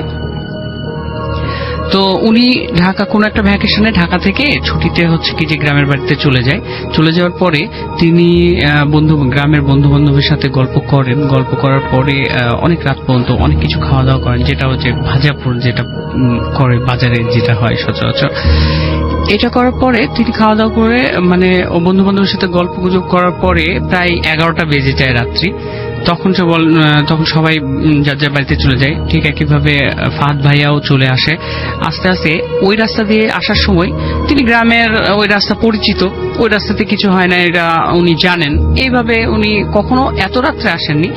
তো সেই দিনকে রাত্রে তিনি চলে আসছেন। আসার পরে ঠিক রাস্তার মাঝখানে যখন চলে আসলেন, মানে দুইটা দূরত্বে যখন মাঝখানে তিনি ওই বাসঝাড়ের কাছে, তখন ওই বাসঝাড়ের কাছে খুব জোরে সর শব্দ শুরু হয়। যদি কখনো জোরে বাতাস বয় যে শব্দটা হয় বাসঝাড়ে, এরকম শব্দ শুরু হয়। আর হচ্ছে কি যে উনি ওনার গায়ে একটা অনুভব করেন যে একটা উষ্ণ বাতাস ওনার গায়ে লেগে চলে যায়। আচ্ছা, তিনি এটা কিছু মনে করেন না। তিনি সচরাচর রাত্রেবেলায় চলে আসেন। চলে আসার পরে হাত মুখ ধুয়ে ওনার মা ওনাকে বলেন কি যে ফাহাদ খেয়ে যা। তখন উনি বলছেন যে না আমি খাবো না, ভাল লাগছে না। মানে ওনার শরীরটা তখন থেকেই একটু অন্যরকম হওয়া শুরু হয়। আচ্ছা, সে রাত্রে উনি ঘুমিয়ে যান। ঘুমানোর পরে সে রাত্রে তার অনেক জ্বর চলে আসে, হঠাৎ করে অনেক জ্বর চলে আসে। ঘুমের মাঝখানে গভীর রাত্রে সে ঘুম ভেঙে যায়। ঘুমের মাঝখানে সে দেখে কি যে তার বিছানার চারপাশে 7টা ছায়া দাঁড়িয়ে আছে। 7টা ছায়া দাঁড়িয়ে আছে। সে মনে করে কি যে আমি হয়তো বা ঘুমের মধ্যে আছি, আমি এটা ভুল করছে হয়তো। তো 7টা ছায়া যেহেতু দাঁড়িয়ে আছে, তখন হচ্ছে কি যে তিনি কি করলেন, আবার ঘুমিয়ে গেলেন। বাট পরের দিন ঠিক একই সময়ে আবার তার ঘুম ভেঙে যায়, কিন্তু পরের দিন সে একেবারে সুস্থ, তার কোনো জ্বর থাকে না, একেবারে সুস্থ মানুষ, কোনো জ্বর নাই। কিন্তু এই যে আগের দিন রাত্রে যেভাবে ঘুম ভেঙে গিয়েছিল, পরের দিন রাত্রেও ঘুম ভেঙে গিয়েছে এবং তিনি স্পষ্ট দেখতে পাচ্ছেন ওই 7টা ছায়া তার বিছানার চারপাশ দিয়ে দাঁড়িয়ে আছে। এবার তিনি মানে ঘরের মধ্যে জিরো লাইট জ্বলছিল, এই জন্য কি যে তিনি এই ছায়াগুলো দেখতে পাচ্ছিলেন। এবার তিনি উঠে বসেছে। উঠে বসার পরে যেটা হয় সেটা হচ্ছে উনার ঘরের একটা দেয়াল, উনার ঘরের এক পাশের দেয়াল একটু ফাঁকা ছিল। ওই ফাঁকা দেয়ালে ওই 7টা ছায়া যে একটা জায়গায় দাঁড়িয়ে যায়। কিন্তু কি যে তখন সে বেড সুইচ থেকে তার ঘরের লাইটটা জ্বালালে তিনি দেখতে পান যে 7টা ছায়া একই মাপে একই পজিশনে 7টা ছায়া দাঁড়িয়ে আছে। সবচেয়ে আশ্চর্যের বিষয়টা হচ্ছে যে সেই 7টা ছায়া পড়ে আছে মেঝেতে। সেই 7টা ছায়া পড়ে আছে মেঝেতে। আচ্ছা, এটা দেখে সে অনেক অসম্ভব ভয় পেয়ে যায়। ভয় পেয়ে যাওয়ার পরে সে ওখানেই সেন্সলেস হয়ে যায়। আচ্ছা, সেন্সলেস হওয়ার পরে খুব জোরে চিৎকার করে সেন্সলেস হয়ে যায়। তখন তার বাবা মা আসেন। আসার পরে তাকে পরের দিন থেকে তার খুব জ্বর চলে আসে, ছাড়ে আসে এভাবে জ্বর আসে। আর যখন জ্বর আসে তখন অনেক বেশি জ্বর আসে। এভাবে তিনি যখন ডাক্তারের কাছে গেলেন, তার ব্লাড টেস্ট করা হলো, ব্লাডে কোনো কিছুই ধরা পড়েনি। ডাক্তার বলছে আপনি একেবারে নর্মাল, কোনো সমস্যা নেই। এরপরে বাড়ির কর্তাদের কথা শুনে একজন হুজুরের কাছে নিয়ে গেলেন। হুজুরের কাছে নিয়ে যে জিনিসটা হলো সেটা হচ্ছে কি যে ফাহাদ ভাইয়া ওনার বাবা মাকে নিয়ে হুজুরের কাছে গেলেন। হুজুর যে ঘরে থাকতেন, এই ঘরে ঢোকার সময় হুজুর দরজা খোলার সাথে সাথে হুজুর বলছেন যে ওই 7 জনকে বাইরে রেখে আসো। আচ্ছা, সবচেয়ে আশ্চর্যের বিষয় এখানে হুজুরকে কেউ কিন্তু কিছুই বলেনি, বাট হুজুর বলছে যে ওই 7 জনকে বাইরে রেখে আসো। তখন ফাহাদ ভাইয়া একটু আশ্চর্য হয়ে যায়, যে আমার সাথে তো কেউ নেই। তখন বলছে আচ্ছা ঠিক আছে, তোমার সাথে কেউ নেই, কিন্তু আমি দোয়া পড়ছি, তারপর তুমি ঘরের মধ্যে ঢুকো। তারপরে উনি ঝাড়ফুঁক কিছু দিলেন। তারপরে ফাহাদ ভাইয়া ভিতরে ঢুকলেন। ভিতরে ঢুকার পরে ফাহাদ ভাইয়াকে একটা তাবিজ দিলেন। বললেন যে তুমি এটা তোমার ডান হাতে বেঁধে রাখবা। আর উনি বললেন যে কোনো একটা সময় যে তোমাদের বাড়িটা ওই যে বলে যে বাড়িটা বেঁধে দিবে। তো এভাবে আজও ফাহাদ ভাইয়ার হাতে আমি ওই তাবিজটা দেখেছি। আর কি যে ওনাদের বাড়িটা বাঁধা আছে। এরপর থেকে ফাহাদ ভাইয়ের সাথে আর কিছু হয়নি। থ্যাংক ইউ ভেরি মাচ আপনার ঘটনার জন্য। আমরা একটু ফেসবুকের দিকে যাই এবং আমাদের যে পেজ রয়েছে সেই পেজে দেখতে পাচ্ছি যে অনেকে আমাদের লিখছেন। ফুয়াদ ইসলাম আমাদের সাথে আছেন জামালপুর থেকে। তিনি লিখছেন যে অনেক ভয় পাচ্ছি, 7টা ছায়া একটা দেয়ালে এবং 7টা ছায়া মেঝেতে এসে পড়েছে। যারা আছেন এখন ঘরের ভেতরে, তাদের যদি ঘরের দেয়ালে এরকম কোনো কিছু আবিষ্কার করেন তাহলে আমাদেরকে ইমেল করে জানাবেন। আমাদের ফেসবুক পেজ আছে, সেখানেও লিখতে পারেন। এবং আপনারা আজকে মানে এরকম ধরনের কোনো অভিজ্ঞতা যদি কারো হয় আমাদেরকে অবশ্যই জানাবেন। আর আমাদের সঙ্গে যদি SMS আমাদেরকে যদি পাঠাতে চান তাহলে চলে আসুন, পাঠিয়ে দিন আমাদেরকে SMS। মোবাইলের মেসেজ অপশনে গিয়ে টাইপ করুন ফুর্তি, FORT, ফুর্তি স্পেস আপনার নাম স্পেস আপনার মেসেজ পাঠিয়ে দিন 9840 নম্বরে। অনেক অনেক ঘটনা চাই কিন্তু আমরা, চলছে ভাষার মাস, চাচ্ছি আপনাদের কাছ থেকে এমন কিছু ঘটনা যে ঘটনাগুলো শুনলেই আসলেই রক্ত হিম হয়ে যায়, এবং যে ঘটনাগুলো আপনারা লিখে পাঠাবেন আমরা সেই ঘটনাগুলো পড়ে শোনাবো, অথবা অডিও ক্লিপ করে পাঠাবেন, অথবা স্টুডিওতে আসলে তো আমাদের সবসময় আমরা সেখানে রাজি। আমরা এখন চলে যাবো আবার হাফেজ মঈনুদ্দিন ভাইয়ের কাছে তার সেকেন্ড স্টোরি শোনার জন্য, তারপরে আবারও ফিরে আসবো আপনাদের কাছে। Stay tune. আপনার নামটা তো আমরা বলেই দিলাম, আমরা সরাসরি ঘটনায় চলে যাই। ঠিক আছে ভাই। আমি একটা মেয়ে জিন ছাড়াতে গেছিলাম। জি। ফেব্রুয়ারি 2 তারিখে পরীক্ষার আগে দিয়ে ওকে জিনের যে ধরা, তো ও ছিল, তার গায়ের রংটা ছিল কালো বর্ণ। আমি যখন ওর গার্জিয়ান সবাইকে নিয়ে বসে জিনটাকে হাজির করানো হয় ওর শরীর থেকে, তখন তার গায়ের রংটা একেবারে পরিষ্কার হয়ে গেছে, একেবারে হলুদ বর্ণ, যা দেখতে খুব সুন্দর দেখা দিচ্ছিল।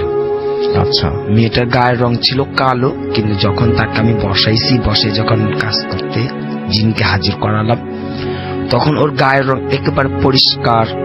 আর ও কিন্তু চোখে কাজল দেয়নি, তখন তার চোখটার মধ্যে পুরো টানা ধরে কাজল ছিল। জি। যখন সেটা হাজির করলাম তখন আমি তাকে জিজ্ঞেস করলাম যে তুমি কোথা থেকে ধরছো বা কেন বা ধরছো, তুমি চলে যাও। ও কথা বলে না, ও শুধু ঘুমাইতেছিল, কান্না করতেছিল, বুম বুম করে কান্না করতেছিল। তখন আমি ওকে বলছি, দেখো তুমি আজকে চলে যাবা, আমি এখানে থাকতে পারবো না, কোথা থেকে আসছো বলে দাও, তুমি থাকতে পারবো না, চলে যাও। ও যখন বারবার কথাটা বলতেছে, ও এমন রাগান্বিত হয়েছে যে ও যখন চোখটা খুলছে, চোখ বন্ধ ছিল তো, চোখটা যখন তাকালো আমাদের দিকে, সাথে সাথে কিছুক্ষণের মধ্যেই ঘরের বাতিটা ফিউজ হয়ে গেছে, আপনি বন্ধ হয়ে গেছে। আর ওর চোখ এমন হয়েছে যা ওর তো সবাই ভয় পাইছে, চোখটা ব্যতিক্রম, পুরো একেবারে ব্যতিক্রম, যা সবাই দেখে ভয়। আর ঘরের বাতিটা ফিউজ হয়ে যাওয়ার কারণে সেই ঘরটাতে এমন আলো হয়েছে, মনে হয়েছে ঘরের মধ্যে আগুন জ্বলতেছে, আগুনের আভা যেমন পুরো ঘরটা লাল করে ফেলে, এরকম ঘরটা আলোকিত হয়ে গেছে। আচ্ছা। এরপরে যখন আমি বললাম যে তুমি চলে যাবা, তখন ও আমাকে বলছে ঠিক আছে যাব, আমাকে লাল শাড়ি দিতে হবে আর একটা মুরগি দিতে হবে, আমি ঢাকেশ্বরী মন্দির থেকে আসছি। আচ্ছা। আমি ঢাকেশ্বরী মন্দির থেকে আসছি, আমি সেখানে চলে যাব, তোমরা সেখানে গিয়ে একটা মুরগি আর লাল শাড়ি দিয়ে এসো, তারপর আমি যাব। আমি ওদেরকে বললাম ঠিক আছে, আপনারা একটা লাল কাপড় দিয়ে একটা মুরগি দিয়ে ঢাকেশ্বরী মন্দিরকে নিয়ে যে দিয়ে আসেন, ও থাকবে না, চলে যাবে। পরবর্তীতে তারা সুস্থ হয়ে আসে, সেই জিনটা চলে যায়, সেটা মন্দির থেকে আসা ছিল, ঢাকেশ্বরী মন্দির থেকে। আচ্ছা। এবং আপনি দেখলেন যে যখন চোখ খুললো তখন লাইট ফিউজ হয়ে গেল, লাইট বাকিটা। আচ্ছা। আপনি তো আজকেও আমাদের ফেসবুকের ছবিতে নেই, আপনি ছবি তোলেন না, আপনি টিভি দেখেন না? আমি কখনো সিনেমাও দেখেন না? না, এগুলো কিচ্ছু দেখেন না। কিন্তু এই জিনিসগুলো আমরা কিন্তু হরর ফিল্মে মানে দেখি, এবং এই জিনিসগুলো কিন্তু হয় যে এরকম চোখ খুললো লাইট ফিউজ হয়ে গেল, এই জিনিসগুলো কিন্তু দেখেন। মানে ব্যাপারটা হচ্ছে কি যে সমস্ত জিনিস সব মানে মানুষজন শোনেন বা বহুদিন ধরে প্রচলিত, সেই সমস্ত জিনিসই কিন্তু পরে বইয়ে লেখা হয়, সেই সমস্ত জিনিসই কিন্তু মুভিতে উঠে আসে। তো যাই হোক, আমরা এই প্রসঙ্গে আরো কথা বলবো। আমরা আপাতত একটা জিনিস বলে নেই, আমি এই বিষয়ে প্রায় 3-4টা জায়গায় এরকম হয়েছে। যেমন আমি একটা ফ্যাক্টরিতে গেছিলাম, সমস্যা ছিল, যখনই বসছি হাজির করাবো, ওই সময়তে তার 6টা বাতি ছিল, টিউবলাইট গুলো লম্বা, সাথে সাথে শেষ হয়ে গেছে, ফিউজ হয়ে গেছে। পরের লোক আমাকে জিজ্ঞেস করতেছে, ভাইয়া বাতি কেন ফিউজ হয়? তখন বললাম হ্যাঁ, বাতি ফিউজ হয়ে গেছে, সেটা নিয়ে এসে। ওকে, আমরা একটা ছোট্ট বিরতিতে যাব। বিরতির পরে আবারও ফিরে আসবো। সেই পর্যন্ত আশা করবো আপনারা সবাই আমাদের সঙ্গে থাকবেন। স্টে টিউন টু রেডিও ফুর্তি এন্ড ডোন্ট স্টপ দ্য ফুর্তি। Booth FM. The night comes alive with Gramophone.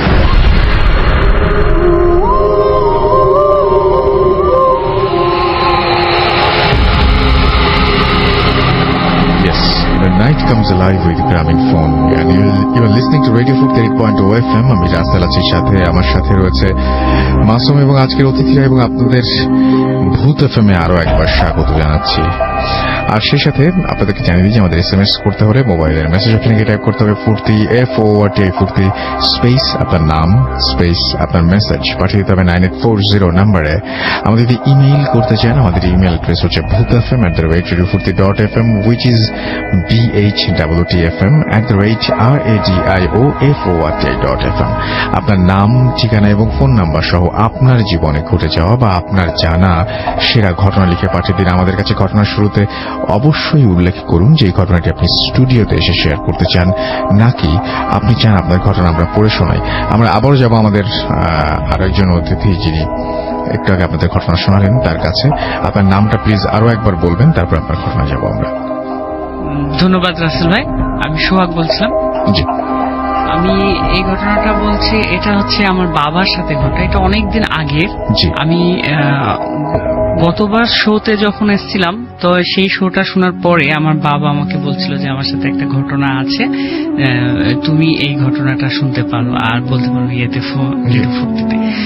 So আমার বাবা আমাকে যেভাবে বলছিল, এটা অনেক দিন আগের মানে ঘটনা, যেটা হচ্ছে আমার বাবা যখন বিয়েই করেনি, আমরা যখন এখন হইনি তখনকার ঘটনা। অনেক মানে তখন আমার বাবা খুব ইয়াং, 17-18 বছর বয়স, এই টাইপের। সো আমার বাবা হচ্ছে কি যে যখন রাতভর হচ্ছে কি যে অনেক রাত পর্যন্ত জেগে থাকতো আর হচ্ছে অনেক জায়গায় যেত, ঠিক আছে।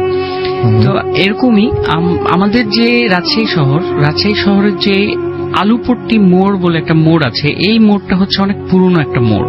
আচ্ছা। আর এই মোড়ের উত্তর দিকে একটা রাস্তা চলে যায়, যেটা হচ্ছে ঘোড়ামারা থানা। তো এইদিকে আমি একটু বলে রাখি যে রাজশাহীটা হচ্ছে হিন্দুদের একটা ছিল, অধ্যুষিত একটা এলাকা ছিল।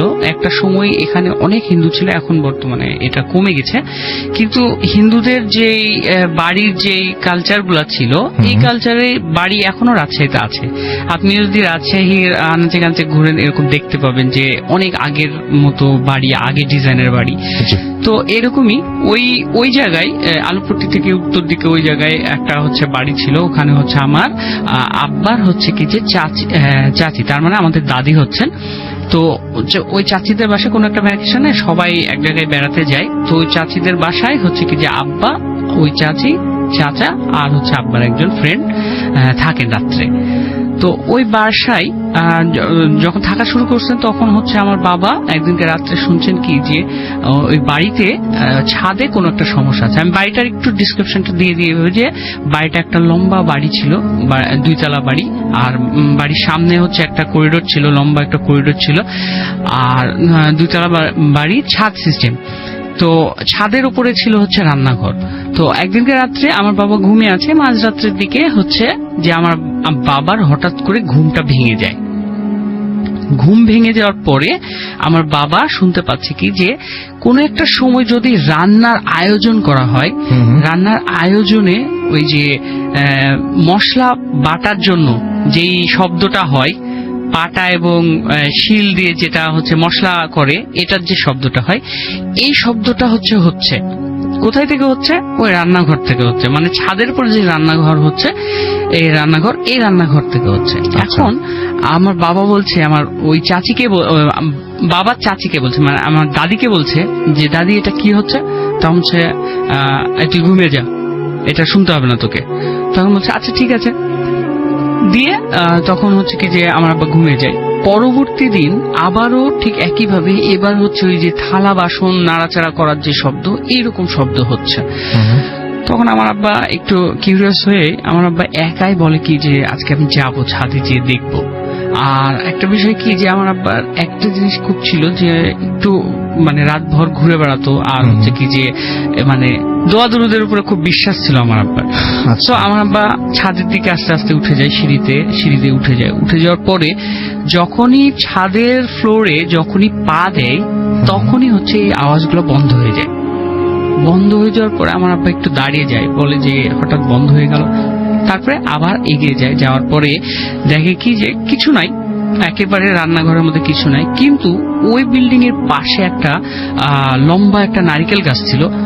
এই নারিকেল গাছটা খুব জোরে বাতাস হচ্ছে, এই শুধু নারিকেল গাছটাই খুব জোরে বাতাস হচ্ছে, আর বাতাসে মনে হচ্ছে যে নারিকেল গাছটা একেবারে পড়ে যাবে, এত বাতাস হচ্ছে। তখন ওই নারিকেল গাছের দিকে তাকিয়ে আমার আব্বা শুধু বলছিল যে একটা কথা বলছিল যে আমরা তোমাদের কোনো ক্ষতি করিনি, তোমরাও আমাদের কোনো ক্ষতি করো না। এটা বলে আমার আব্বা হচ্ছে কি যে সূরা ইখলাস 3 বার পড়ে একটা ফু দিয়ে দেয়, ওই নারিকেল গাছের দিকে করে ফু দিয়ে দেয়। তখন হচ্ছে কি যে ওই বাতাসটা বন্ধ হয়ে যায় নারিকেল গাছ থেকে। এখন ওখানে থাকা তো শেষ হয়ে গেল, যদি ঘটনা হতো মানে এখানে বন্ধ হয়ে যেত ভালো হতো, বাট আমার আব্বা এরপর থেকে বিভিন্ন ধরনের সমস্যা ফেস করা শুরু করে। সমস্যাটা হচ্ছে যে তারপরে একদিন কি রাত্রে হচ্ছে কি যে আমার বাবা যে আগের সময় তো প্রেক্ষাগৃহে বা সিনেমা হলে যে সিনেমা দেখা হতো, এরকম একদিনকে রাত্রে সিনেমা দেখে হচ্ছে উনি বাসায় যাচ্ছিলেন। তো কাদিরগঞ্জের ওইদিকে বা হচ্ছে রাজশাহী বাস টার্মিনালের পেছনের দিকে বা দক্ষিণ দিকে যদি বলি, তো এগুলো নিয়ে অনেক নারকেল গাছ আর অনেক মন্দির ছিল আগে, যখন এটা অনেক আগে মন্দির ছিল, অনেক বড় বড় গাছপালা ছিল। তো এরকমই ওই কাদিরগঞ্জের ওইদিকে একটা জায়গা দিয়ে, এটাকে আরেকটা ঘটনা বলছেন আপনি, মানে ওই দিনকার পর থেকে আমার বাবার সাথে যে ইয়েটা শুরু হয়, ছোট করে বলতে হবে সময় হবে। তো হচ্ছে কি যে আমার বাবা হচ্ছে কি যে রাত্রে চলে আসছে। তো ওখানে যে মন্দিরটা ছিল, মন্দিরটা একটু বলে দিই, মন্দিরের হচ্ছে এক পাশে মানে যদি বলি যে হচ্ছে পূর্ব পাশে 500 মিটার মানে হাফ কিলোমিটার নারকেল বাগান, তারপর মন্দির, তারপর আবার পশ্চিম পাশে 500 মিটার নারকেল বাগান ছিল একটা সময়, ওগুলো সব কেটে ফেলেছে। তারপরে হচ্ছে একটা মসজিদ। তো আমার বাবা রাত্রেবেলা ওই রাস্তা দিয়ে চলে আসছে, আসার সময় দেখছি কি প্রথম অংশের যে নারকেল বাগান, এখানে ঢোকার সময় দেখছি কি যে একটা এই হিন্দু ধর্মাবলম্বীর যেটা হচ্ছে কালী দেবীর যে একটা অবয়ব, কালো একটা অবয়ব ওই নারকেল বাগানের মধ্যে দাঁড়ায় আছে একটা নির্দিষ্ট ডিস্টেন্স আমার বাবার কাছ থেকে। আচ্ছা, আমার বাবা এই জিনিসটা দেখার পরে তাড়াতাড়ি হচ্ছে কি যে সে করে কি যে মাটি থেকে এক মোট ধুলা তুলে নেয়, ধুলা তুলে নিয়ে ওটাতে 3 বার সূরা ইখলাস পড়ে নেয়। পড়ার পরে তিনি আস্তে আস্তে চলে যান। চলে যাওয়ার পরে যখন মন্দিরের সামনে আসেন তখন দেখেন কি যে ওটা নাই। আবার মন্দির পার হয়ে যখন যান তখন দেখেন কি আবার ওই জিনিসটা আছে। তারপরে উনি ওই সূরা ইখলাস পড়া ওই মাটিটুকু ওইদিকে ছুঁড়ে মারেন, ছুঁড়ে মেরে যখনই ছুঁড়ে মারেন তখনই ওটা ভ্যানিশ হয়ে যায় ওখান থেকে। তারপরে হচ্ছে তিনি মসজিদের কাছে যে ওই বারান্দায় যে বসে পড়েন, তখন ইমাম সাহেব বের হয়ে আসে, বলে কি যে কি ব্যাপার এত রাত্রে তুমি মসজিদের বারান্দায় কি করছো? তখন আমার বাবা বলে যে হুজুর এই ঘটনা, যে আমার সাথে এরকম যায়। তখন বলছে কি যে ঠিক আছে তুমি চলে যাও, আর কিছু হবে না। এরপরে আরেকদিন আমার বাবা হচ্ছে কি যে আমাদের হুজুর বলছে যে বলেন হ্যাঁ বলেন। আমাদের হুজুর বলছে কি যে তোমরা কোরআন পড়তে আসো, এই জায়গায় কুলখানি হবে, কোরআন পড়তে আসো। তো কোরআন পড়তে এসে তখন হচ্ছে কি যে অনেক রাত্রি হয়ে যায়। আমার বাবা বলছে কি যে ঠিক আছে হুজুর আমরা চলে যাচ্ছি। তো চলে যাওয়ার সময় আমাদের কাদিরগঞ্জে একটা সময় অনেক বড় বড় পাইকরের গাছ ছিল। তো 4 জন বন্ধু ছিল, 4 জন বন্ধু, 3 জন বন্ধু এক রাস্তা দিয়ে চলে যায়, আমার বাবা আর এক রাস্তা দিয়ে চলে আসে। দেন তখন হচ্ছে কি যে আমার বাবাকে বলছে কি যে ওই পাইকর গাছ থেকে অনেক বড় বড় ঢিল পড়া শুরু হয়। তখন আমার বাবা বলে কি যে আবার সেই কথা, কোরআন শরীফ যেহেতু সাথে আছে, তখন 4টা ঢিল কুড়ে নিয়ে ওই গাছটাকে বন্ধ করে দেয়। তখন আমার বাবা যখন বাসায় যায় তখন আমার বড় মা বলে যে তুমি কি করে এসছো? তখন বলে যে না কিছু না। তো তখন বলে যে ঠিক আছে যাও ঘুমিয়ে যাও। পরবর্তী দিন যখন ফজরের নামাজ পড়তে যান, মৌলানা সাহেব তখন ফজরের নামাজ পড়ে তখন বলে কি যে শের মোহাম্মদ তুমি এখানে আসো। যখন যায় তখন একটা জোরে থাপ্পড় দেয়। থাপ্পড় দেওয়ার পরে বলে যে তুমি কালকে রাত্রে কি করেছো? তখন হচ্ছে কিছু করিনি তো। তখন হচ্ছে তুমি কালকে রাত্রে একটা গাছ বন্ধ করে দিয়ে আসছো। আশ্চর্যের বিষয় যে এখানে দুইজনকেই আমার বড় মা এবং মৌলানা সাহেব দুইজনকেই হচ্ছে কি যে স্বপ্নের মাধ্যমে দেখানো হয় যে আমাদেরকে আটকে দিয়েছে এবং আমাদেরকে ছাড়িয়ে দিতে বলে। তো তখন মৌলানা সাহেব বলেন যে ঠিক আছে ছাড়িয়ে দেন, তাহলে হচ্ছে ছাড়িয়ে দাও, তাহলে আর কোনো সমস্যা হবে না। এরপর থেকে আমার বাবার আর কোনো সমস্যা। Thank you very much. আমরা পরের ঘটনায় যাব হাফেজ মঈনুদ্দিন ভাইয়ের কাছে। তার একটা ঘটনা রয়েছে, সেটা আমরা শুনবো। জি। নতুন বাড়ি আমাদের এলাকার থেকে, লালবাগ এলাকার কাছেই নতুন বাড়ি তৈরি করার পরে তো বাড়িটা তো বেশ পুরনো ছিল। যখন ভাঙা হয়েছে বাড়িটা, সেই বাড়ি থেকে কান্নার শব্দ হতো। পরে তারা এই বাড়িটা হুজুর থেকে না বাঁধায় দিলেন। পরবর্তীতে যখন নতুন বাড়ি করা হলো, দোতলা বাড়িটা খুব দ্রুত করে কালারিং করেছেন, কিন্তু সেখানে এখনো লোকজন কেউ বসবাস করেননি, যাননি এখনো। কিন্তু প্রতিটা রুমের মধ্যে এবং প্রতিটা দরজার কাছে সামনে দিয়ে রক্ত দিয়ে লেখা ছিল ওম লিখে রাখছে, এবং ঘরের ভিতরেও সে রক্তটাকে ওম লেখা। তো যখন উনি দেখলেন এই রক্তের ভেজা প্রতিটি দরজার সামনে এবং ঘরের ভিতরেও দেয়ালে ওম লেখা, উনি খুব ঘাবড়ে গেলেন যে কি ব্যাপার, এটি কি? ঘরে তো কোনো লোক নেই, ঘরে কোনো লোক এখনো আসে নেই, থাকে নেই, এই রক্ত দিয়ে দেয়ালগুলো নষ্ট করলো কি? আর তখন উনিও বুঝতে পারছেন যে ঘরটা কেমন গুমোট বাঁধা ভার লাগে। তখন সেই মৌলানা সাহেবদেরকে বললেন যে আপনারা যে ঘর বাঁধা দিয়ে আসছেন, আমার এরকম কোন সমস্যা দেখা দিতেছে, প্রতিটা দেয়ালের মধ্যে রক্তের মধ্যে ওম লেখা। তখন হুজুর এসে বলতেছে যে ঠিক আছে, এটা তো আমাদের পক্ষে সম্ভব না, আমরা পারবো না, আপনারা অন্য কাউকে স্মরণ করতে পারেন। পরবর্তীতে সে আমার কাছে আসে, আমি সেখানে উপস্থিত হয়ে যখন আমি বসি, তখন আমি বুঝতে পারি যে এটা জিনের আস্তি আছে। তো রাত্রে ওদের সাথে আমি বললাম রাত্রে 2:30টার দিকে আমার সাথে বসেন। রাত্রে বসলো, আমি কোরআনের থেকে একটা সূরা আয়াত কাগজের মধ্যে লিখি। যখন আমি কোরআন খুলে লিখতে আরম্ভ করলাম, তখন খুব বিরক্ত করতেছে, দরজাগুলো নিচ থেকে বন্ধ হইতেছে, খুলতেছে। এটা আপনি একদম তার মানে এটা হয়, এটা আমরা যা দেখি আমরা তার মানে এটা হয়। আচ্ছা। খুব তখন ওই লোক তো যিনি আমার সাথে বসা ছিলেন, উনি ভয় পেয়ে বলতেছেন মাইনুদ্দিন ভাই, এটা আমার ঘরের না, হয়তো আপনাকে সাথে করে কিছু নিয়ে এসছে। আমি হাসে বলতেছি না, আপনি চুপচাপ বসেন, কোনো ভয় নেই। উনি বলতেছে আমি থাকতে পারবো না, কারণ দেখতেছে উনি স্বচক্ষে দেখতেছে দরজা খুলে যাচ্ছে, বন্ধ হয়ে যাচ্ছে, খুলে যাচ্ছে, বন্ধ হয়ে যাচ্ছে, আর আমাকেও বিরক্ত করতেছে। উনি চলে গেলেন। পরবর্তীতে আমি যখন লেখা আরম্ভ করলাম, তারপর আমাকে খুব বিরক্ত করাতে আমি রেখে দিলাম। লেখাটা বন্ধ করে দিয়ে আমি মোরাকাবায় বসে পড়লাম হাজির করানোর জন্য। লোকে হাজির করে কেন বিরক্ত করে আমি এটা দেখবো।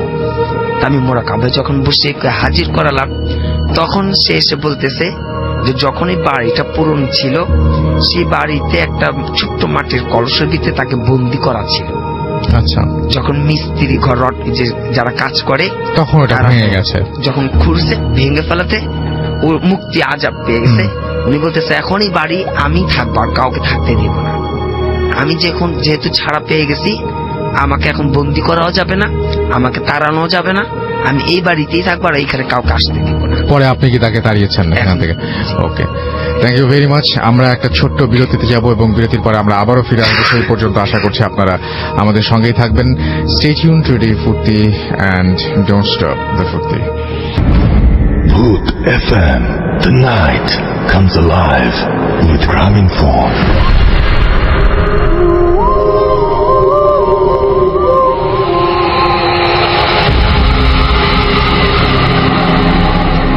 Welcome back. শুনছেন সবসময় রেডিও 48.0 FM। আমি রাস্তেল আছি, সাথে আমার সাথে রয়েছে মাসুম, এবং আজকে অতিথিরা আপনাদের সবাইকে স্বাগত জানাচ্ছি ভূত FM এ আরো একবার। The night comes alive with Grameenphone. আর আপনারা শুনছেন সবসময় রেডিও 40। রাজিন আমাদের এসএমএস করেছেন আমাদেরকে MH মোমিন ফ্রম গাজীপুর, এছাড়াও ANF আমিনুল হক আমাদের সাথে আছেন শাহজাহানপুর থেকে।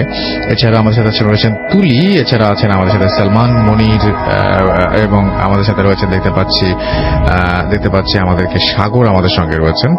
এছাড়া আমাদেরকে দেখতে পাচ্ছি আমাদের সাথে রয়েছেন দেশে অন্তু, এছাড়াও এমডি হাবিব আমাদের সাথে আছেন। আমাদের সাথে রয়েছেন স্বাগত লালপুর থেকে। এছাড়া মেহেদি হাসান চাঁপাইনবাবগঞ্জ থেকে আমাদের সঙ্গে আছেন। আমাদের সঙ্গে রয়েছেন দেখতে পাচ্ছি আশরাফ সিলেট থেকে। এছাড়া আমাদের সঙ্গে রয়েছেন দেখতে পাচ্ছি নাসিম ফার্মগেট থেকে। আমাদের সাথে দেখতে পাচ্ছি এসকে শামীম আছেন, তারপরে সৈকত আমাদের সঙ্গে রয়েছেন। অনামিকা ফরিদপুর থেকে আমাদের সঙ্গে আছেন। আমাদের সঙ্গে রয়েছেন আজমিরা।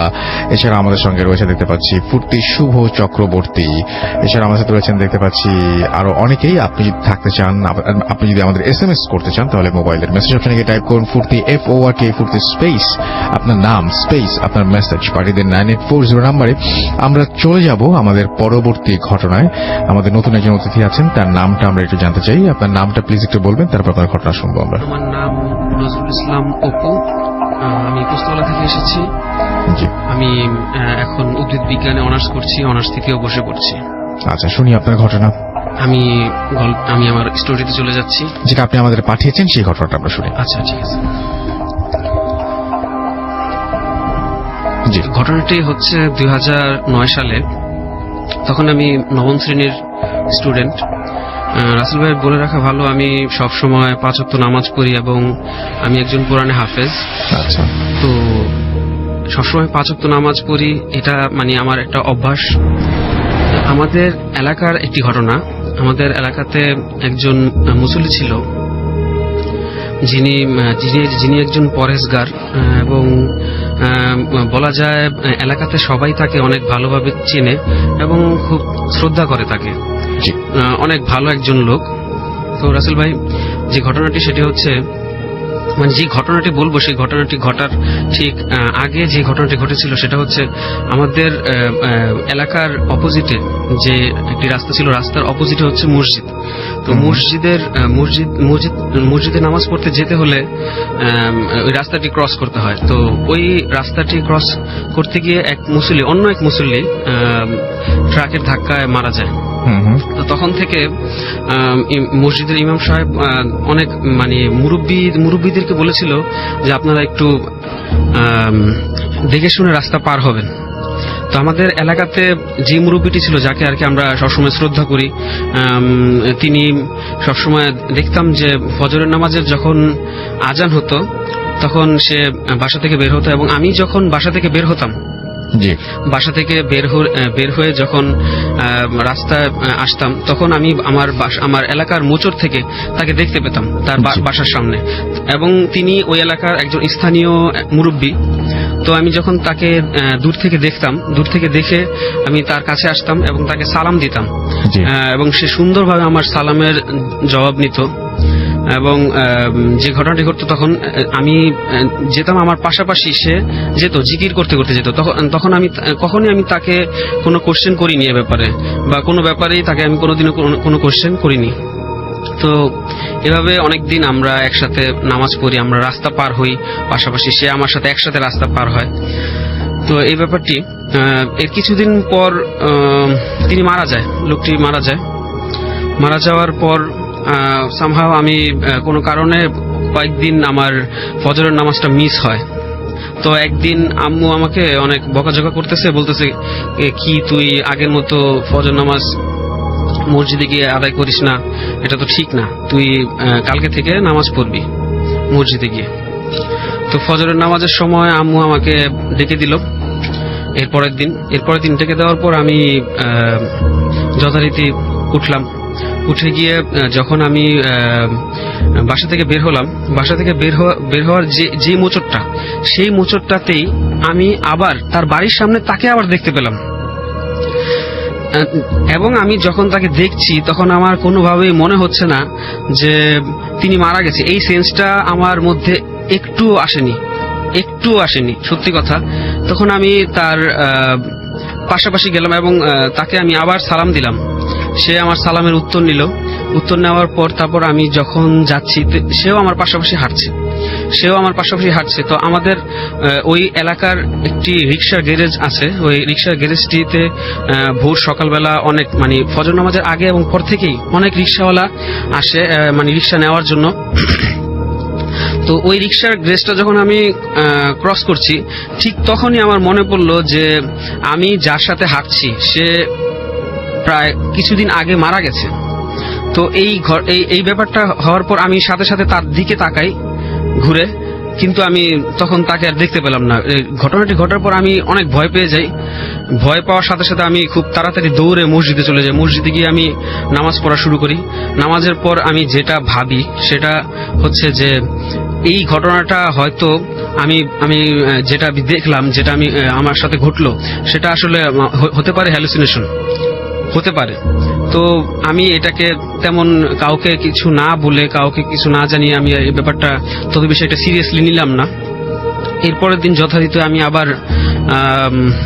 আবার যখন ফজরের নামাজের আজান হলো, আমাকে উঠিয়ে দেওয়া হলো। আমি মসজিদের উদ্দেশ্যে বাসা থেকে বের হলাম। বাসা থেকে বের হয়ে সেই মোচরে যখন আবার আমি আসলাম, ঠিক আবার সেই ঘটনা, আমি তাকে আবার দেখতে পেলাম। এবং এইভাবেই যে আমার ওই সময় কোনো সেন্স কাজ করছিল না যে আমি তাকে দেখছি, সে মৃত বা কিছু এরকম কোনো কিছুই আমার মধ্যে কোনো সেন্স কাজ করছিল না। আমি তার পাশাপাশি গিয়ে তাকে সালাম দিলাম, সে সালামে উত্তর নিল এবং আমার সাথে সাথেই সে হাঁটছে এবং একটু দূরত্ব রেখে সে হাঁটছে এবং জিকির করতে করতে হাঁটছে।